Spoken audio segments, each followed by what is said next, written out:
Hey guys, how's it going? Today I wanted to talk about the subject of the importance of cooking your own meals. Well, I think it's very important because we live in a society where it's very, very easy to just go to the supermarket and get ready-made meals, or just go to a restaurant and spend a lot of money and basically get food every day cooked for you. And yes, it's convenient, but is it the healthiest thing to do? And also, on another aspect, is obviously the fact that if you're going to get ready-made meals or frozen meals that you just have to put in the oven really easily, and you go to the restaurant every day, then you're going to spend a lot of money.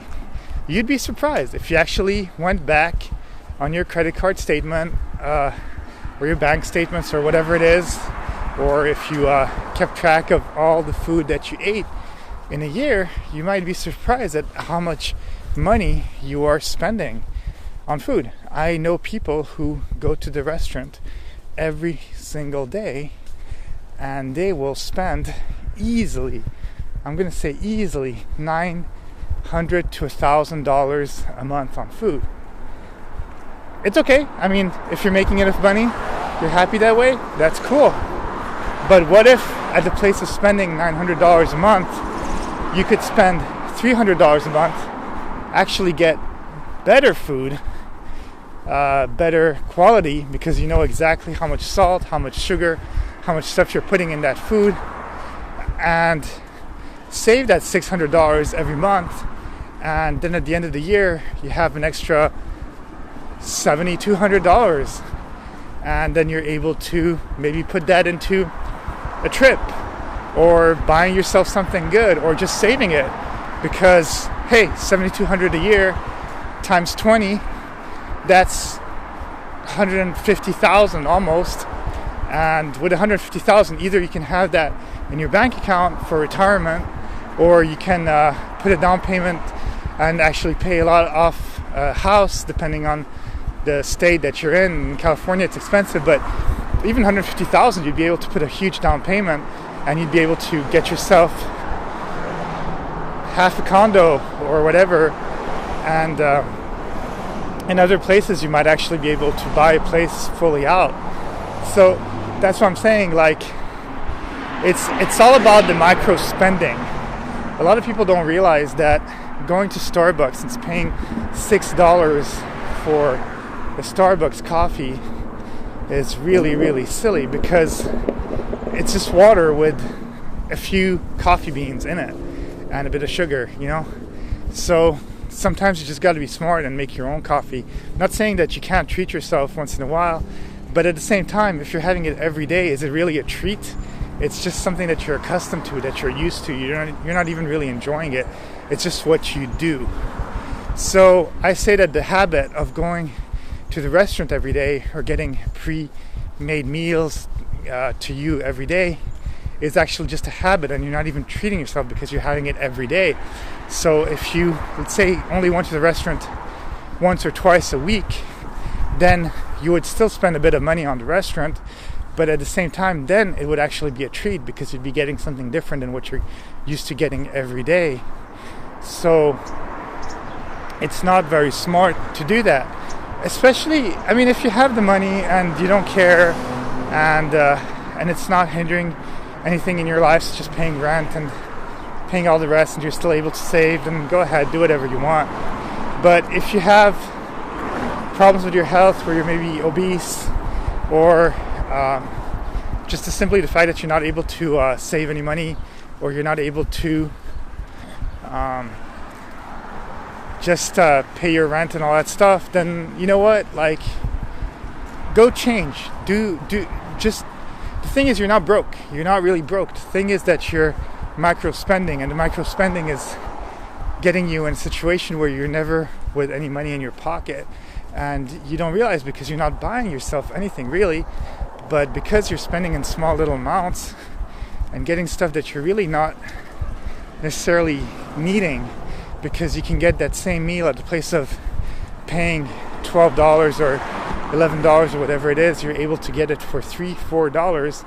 Then every meal you're saving like $8 or $7 or whatever. So you have to get to that point. You have to be able to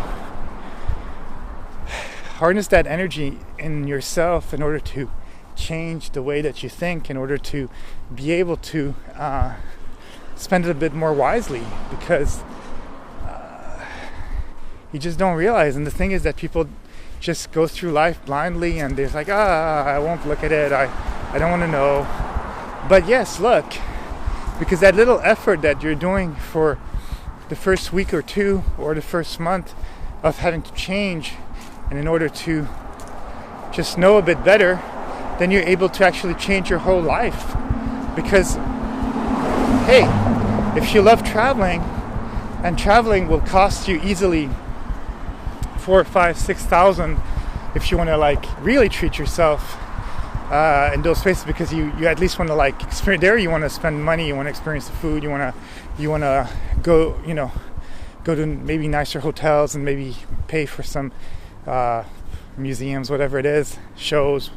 And there at that moment, then yes, it makes sense. But really, if you get into a habit of meal prepping, then you don't even have to cook that much. All you have to do is as simple as that. Just one day a week, get yourself a bunch of rice made, or quinoa made, or a bunch of spaghetti or whatever, and just even soup. Soup is super easy to do, and you just do that.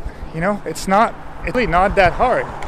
So I just say, meal prep, do the best you can, and then there won't be any issues. It's pretty darn simple.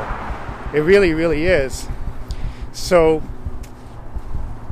me, for example, what made me change my mind on food was actually at a pretty young age. I was 18 and I had just moved to America, and I kept on going to fast foods and just getting ready-made meals and stuff like that. And after 3-4 months of that, I was feeling sick. I was feeling bloated.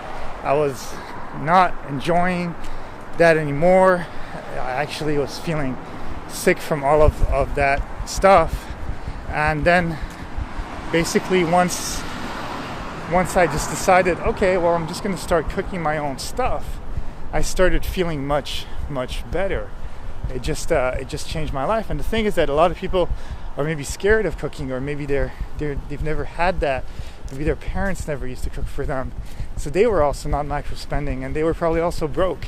So what's funny is that bad habits die hard, because maybe the bad habits started at another time when they were already very young. And of course, the fact that in schools and multiple places we're getting into that habit of how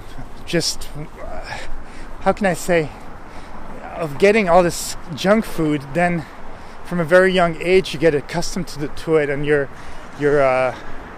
palate, your taste buds want that, they crave that, because you have that addiction to sugar and that addiction to whatever they put in those foods, and because maybe it reminds you of your childhood, of better times. I don't know, but I'm just saying that it's not necessary, and maybe you're actually missing out, because it's probably actually, again, you're able to cook exactly what you want, and then you're learning a skill too, because then you know how to cook, and you know how to you maybe learn a little bit about nutrition and stuff like that, and you're able to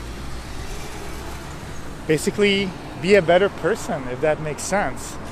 And then you end up with a bunch of money in your pocket. It's not hard. It's not difficult. It's just about being able to do it, and everybody has the time to do it, because you can just have a steamer and you just basically throw in the food in it, and it steams it for you. You come back 20 minutes later, your meal is done, and all you got to do is put it on your plate. So there's no excuse, really. But that's all I have to say on the subject. Have a great day, and talk to you soon.